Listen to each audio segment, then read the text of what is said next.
전능하신 하나님, 우리에게 생명을 주셨고 생명으로 살게 하셨으니 감사합니다. 오직 하나님만이 주어이시고 우리는 동사로 살아가는 존재들입니다. 그러나 우리 인류는 겸손하게 창조 질서에 따라 살기보다는 절제하지 못하는 끝간데 없는 탐욕의 삶을 살았습니다. 잘못 살아온 인류에게 이제 코로나19는 죽음과 아픔과 공포의 대명사가 됐고 우리의 영혼과 일상을 심히 흔들고 있습니다. 모든 경건한 자는 주를 만날 기회를 얻어 주께 기도할지라 진실로 홍수가 범람할지라도 그에게 미치지 못하리라 라는 말씀을 기억합니다. 이 말씀을 붙잡고 고난의 시간을 이겨나가게 하옵소서. 모든 위험으로부터 건져주시는 하나님께 간절히 구하오니 창조 질서를 거스르고 살아온 우리의 죄악을 용서하소서. 오직 주님만을 바라보며 기도하게 하시어 마침내 치유와 회복의 기쁨을 얻게 하옵소서. 성령의 기름 부으심이 우리 안에 넘치게 하시어 전심으로 기도하며 다른 사람의 어려움까지도 돌아볼 수 있는 믿음의 자녀들이 되게 하옵소서. 우리 주 예수 그리스도의 이름으로 기도합니다. 아멘.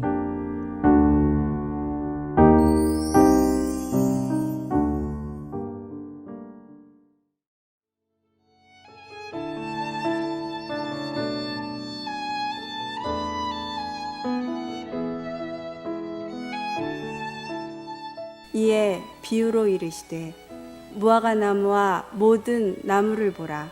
싹이 나면 너희가 보고 여름이 가까운 줄을 자연히 아나니 이와 같이 너희가 이런 일이 일어나는 것을 보거든 하나님의 나라가 가까이 온 줄을 알라. 내가 진실로 너희에게 말하노니 이 세대가 지나가기 전에 모든 일이 다 이루어지리라. 천지는 없어지겠으나 내 말은 없어지지 아니하리라.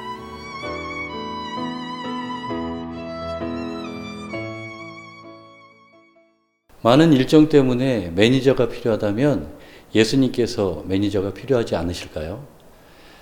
예수님께서는 3일째 화요일 행적에 대해서 우리가 살펴볼 때 13가지의 사건과 이야기로 그 내용들을 살펴볼 수가 있습니다.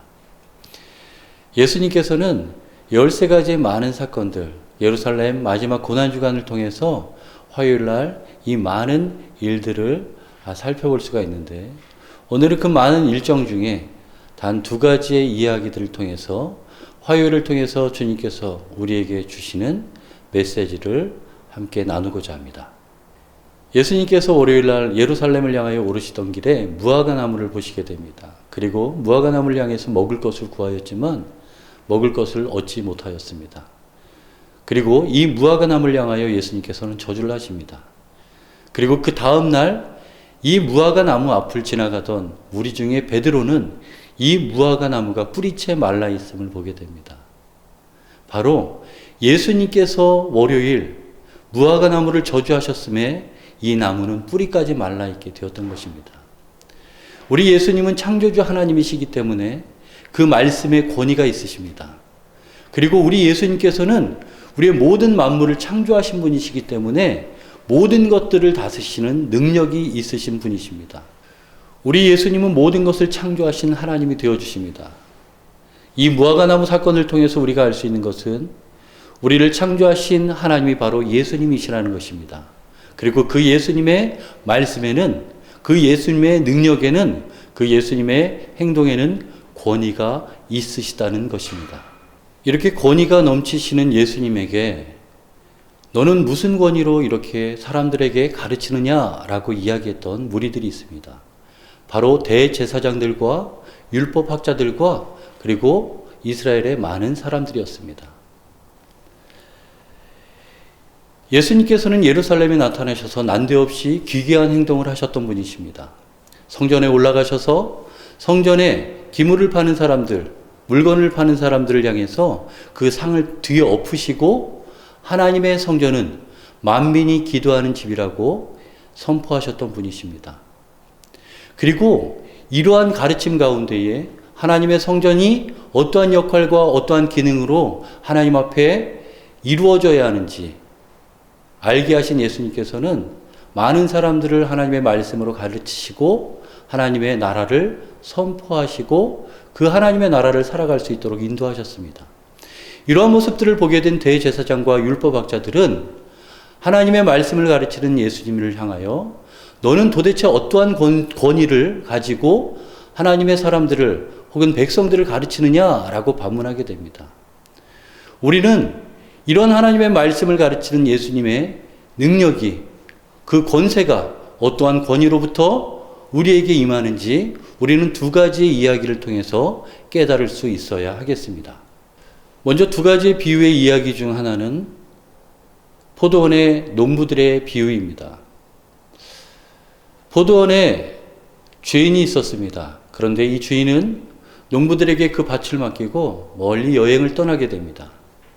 그래서 수확의 때가 되어서 이 포도원의 주인은 자신들의 종을 시켜 수확물을 거두게 합니다. 그래서 그 농부들에게 종들을 보냅니다.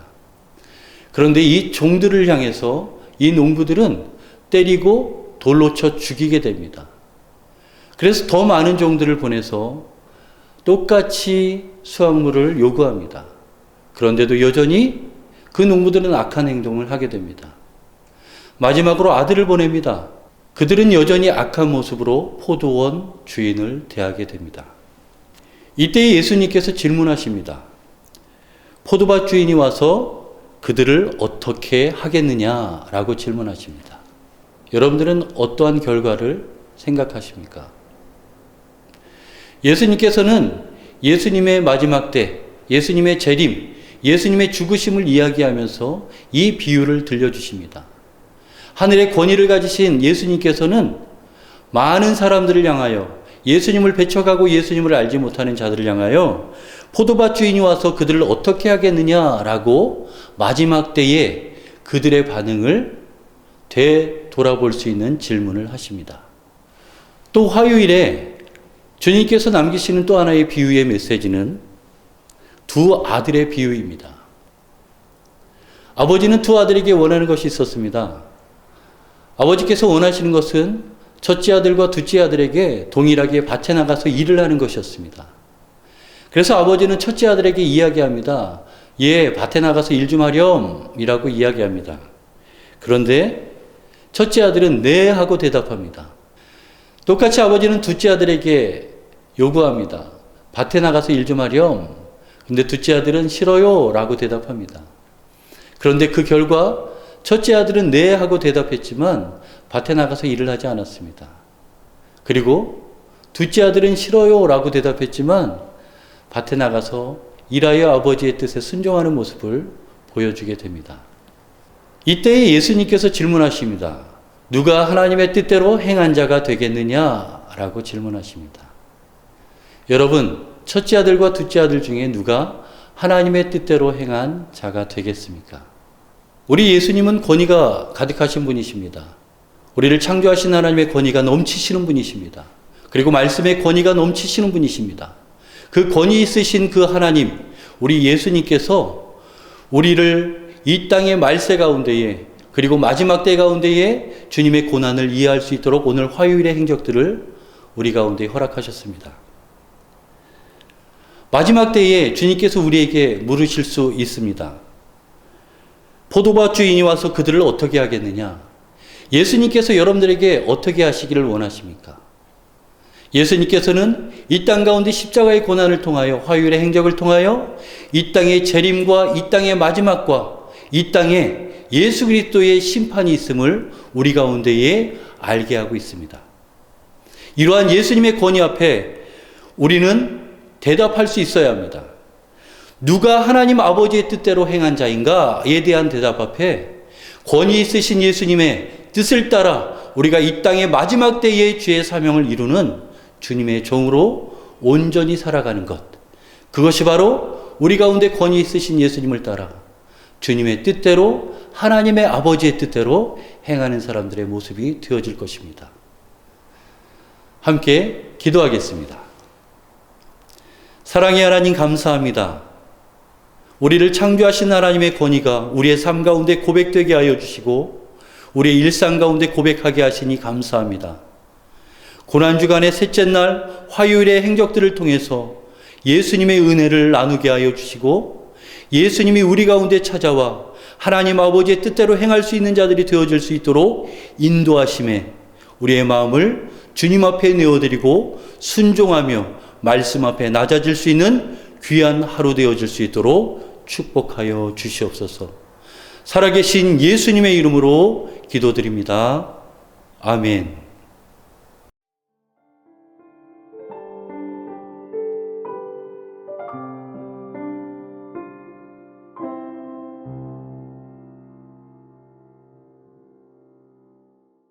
예, 이건희 목사님 말씀에 큰 은혜 받았습니다. 오늘 말씀을 듣다 보니까 화요일은 예수님께서 굉장히 바쁘셨던 날인 것 같아요. 그죠? 예, 굉장히 많은 가르치심을 마치 마음에 품고 있었던 모든 걸 다 쏟아놓는 그 열정으로 그 여러 가지 비유뿐만 아니라 가르침을 주셨던 날인데, 자, 목사님들 오늘 말씀을 들으시면서 어떤 걸 깨달으셨나요? 혹시 우리 목사님 말씀 가운데 깨달은 것이 있거나 혹은 또 그 화요일 예수님의 행적 가운데 여러분들이 개인적으로 깨달은 것이 있으면 좀 말씀을 해주시면 어떨까요? 예, 저는 말씀을 듣다가 네. 딱 한 단어가 생각이 났는데 기득권이라는 단어가 생각이 났습니다. 기득권. 여태껏 쌓아놓은 저보고 얘기하시는 건 아니죠, 그죠? 예. 물론 그 사람들이 그 자리에 오르기까지 굉장한 노력과 또 열심을 냈겠지만 그 자리에 안주하려 하고 머물려고 했을 때는 더 이상 열매를 맺지 못하는 주님 보시기에 합당치 않은 그런 사람들이 될 수 있구나라고 하는 것들을 깨달아 보고요. 그냥 먼저 된 자가 나중되고 나중된 자가 먼저 된다는 그 말씀을 생각하면서 지금 주어진 일들 또 사회적 책무에 대한 것들을 계속적으로 감당해내겠다라고 하는 도전을 받게 되었습니다. 네. 예. 굉장히 뜨끔한 그런, 예, 맞습니다. 그게 제일 어려운 것 같아요. 그죠? 예. 예. 또 뭐 다른 깨달음이 있으십니까? 예. 황성훈 목사님 고개를 숙인다고, 예, 눈을 안 맞춘다고 피할 수 있는 거 아닙니다. 이상훈 목사님 뭐 다른. 네. 예. 저는 이제 두 아들의 비유 얘기를 해주셨던 것을 보면서 순종이란 끝까지 완주해야 되는 것이구나라는 생각을 들었습니다. 그러니까 뭐라고 말하는 게 중요한 게 아니라 네네.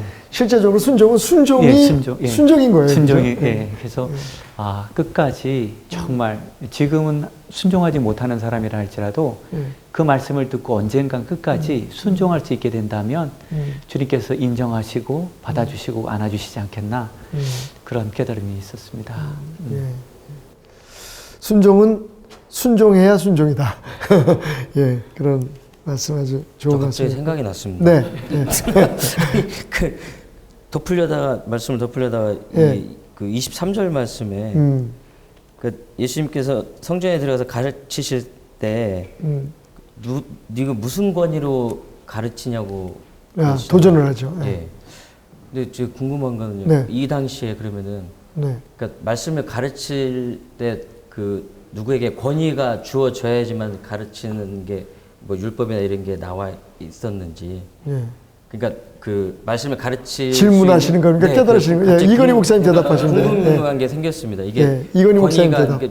자격이 주어지는 권위나 어떤 기관이나 뭐 그 당시에는 그런 게 있었는지 꼭 말씀을 가르치려면은 그런 게 있었나? 당시에는 뭐 교육대학을 졸업하거나 어떤 자격증이 있어서 선생의 역할을 한다기보다는 좋은 가르침 혹은 좋은 지도자의 자질을 갖춘 사람들을 따르는 무리들로 인해서 그렇게 따라다니고 예, 그렇게 그 권위가 주어지는데 당시에 지금 인터넷 미디어나 이런 것들이 발달하지 않은 그 시대에 제자들이 따른다는 것은 큰 어떤 그 파급 효과가 있는 것 같습니다. 그 사람의 가르치는 그 내용에 진리가 담겨 있다든지 아니면 그 파급 효과가 상당히 커서 당시에 누군가가 따르고 선생으로 모신다는 것은 그 사람의 가르치는 그 내용이 정확하고 혹은 배울 만한 것이라든지 뭐 그 가치가 있다고 판단하는 사람들을 따르기 때문에 선생들 자격이 근데 있죠. 황 목사님의 질문에 대한 답은, 왜냐하면 이제 지금 제사장들이 예수님에게 무슨 권위로 그렇게 하는 얘기, 그러니까 그 자기들도 얘기는 자기네들 권위가 예, 있다는 얘기잖아요. 예. 그들도 그건 무슨 권위가 사실은 그 율법에서 주어진, 율법에서 그 제한한 권위를 뜻하는 게 아닐까. 그러니까 제사장들만이 그 당시에는 가르치거나 서기관들만이 말씀을 가르칠 수 있는 권위가 있었던 거죠. 혹은 그 민간에서는 랍비라고 부르는 그런 사람들이 그 가르칠 수 있는 권위가 있었는데, 사실 예수님은 목수 출신이잖아요. 그러니까 그런 의미에서 충분히 도전할 수 있었는데, 지금 이건희 목사님 말씀하신 것처럼 그럼에도 불구하고 예수님은 실제적으로 말씀만 하신 게 아니라 뭐 죽은 사람도 살리고 병든 자 고치고 많은 기적들을 행하셨잖아요. 그래서 거기서부터 온 권위가 사실은 예수님에게 있었던 것인데 제사장들은 그것을 인정할 수가 없었죠. 예. 이제 그 부분에 있어서 사실 제가 또 잠깐 생각해 볼 수 있었던 건, 지금 그럼 우리는 어디에서 그 권위를 얻는 거죠? 그죠? 누군가 그 얘기했던 그 권위에 대한 말이 생각이 나는데, 지금의 권위는 실력에서 오는 거다. 그러니까 이건희 목사님 설명이 오히려 지금에 더 맞는 것 같아요. 그러니까 요즘은요, 그러니까 우리가 흔히 말하는 그 포스트 모더니즘 시대에는 사실은 탈권이잖아요. 그냥 이름이 우리에게 권위를 주지 않아요.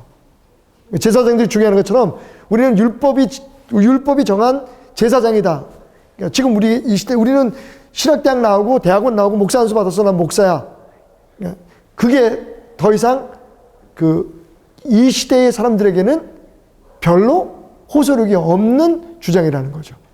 그러니까 실제적으로 하나님의 말씀을 전하고 그 말씀대로 살든지, 그리고 그 살아가는 데에 대한 능력이 나타나야만 정말 진정한 권위가 인정되고 주어지는 것이다. 그래서 뭐 우리나라는 이미 소위 말하는 정식 대학을 졸업하지 않은 대통령을 가진 나라예요. 그것도 한 명이 아니라 여러 명을. 그런 의미에서 우리 교회들이 지금 이 시대에 대면해야 될 도전들이 있다. 특별히 우리 주의 종들이, 그리고 교회 직분자들도 마찬가지입니다. 좋은 그런 깨달음이었던 것 같습니다.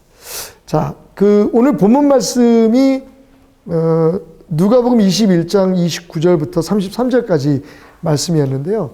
그러니까 너무 많은 가르침이 있다고 보니까 이제 목사님이 그 부분만 본문으로 잡으신 것 같은데, 그 말씀에 보면 이런 말씀이 있어요.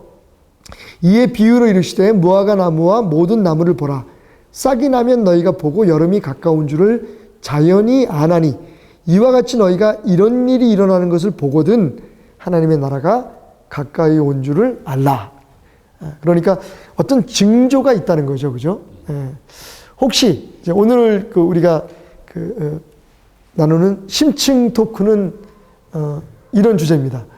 그러면 혹시 우리 주변에 그날이 가까이 온다고 하는 어떤 증거들이 있는가? 예수님이 오실 때가 되면 어떤 증거들이 나타날까?